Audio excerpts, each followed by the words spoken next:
the power's out, and this time, it's not coming back.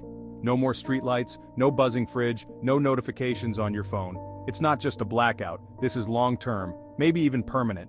The first 24 hours after the grid shuts down are crucial. Every decision matters, so what do you do? Let's break it down step by step before things spiral out of control. First rule of survival, don't panic. Yes, easier said than done when the world's plunged into darkness. But while everyone's still confused, you need to start acting. Secure your home. Check doors, windows, and locks. People will be scared, and scared people get desperate.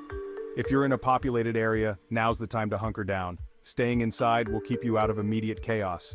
But don't just sit and wait. We've got work to do. Water is your top priority. Right now, the water might still be flowing, but don't count on it lasting.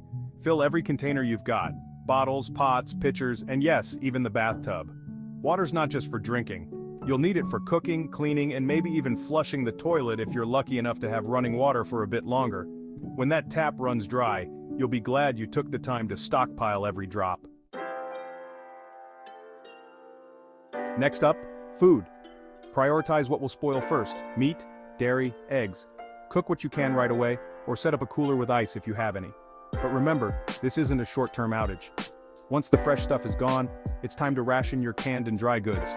But you're also going to need to think ahead. If the power's out for good, you can't live off pantry food forever. Start planning your long-term food strategy.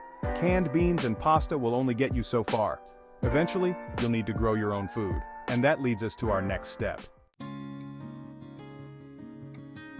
Once you've got your immediate food sorted, it's time to think about sustainability.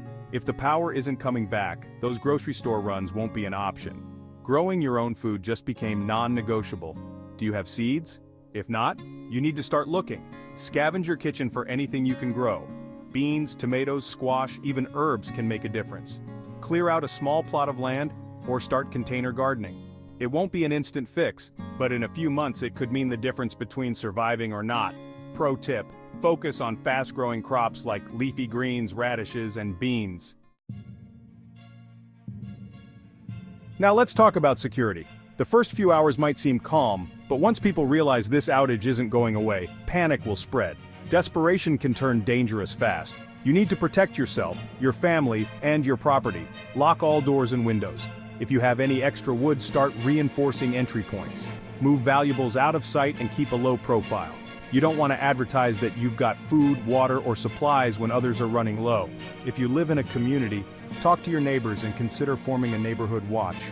Strength in numbers could be your best defense. As the sun goes down, darkness is going to be your next challenge. Flashlights, lanterns, and candles are your go-to. But remember, light can attract attention. Don't go lighting up the whole neighborhood unless you know it's safe. If you've got solar-powered lights, they'll become your most reliable source in the long run. Without access to new batteries, conserving energy is critical, so don't waste it. Keep your lights low and strategic. You're surviving now, not decorating. Water's going to get harder to come by as the days go on. Once the taps dry up, you'll need a backup plan. Rainwater collection, streams, or rivers might be your next source, but that water won't be safe to drink right away. You'll need to purify it.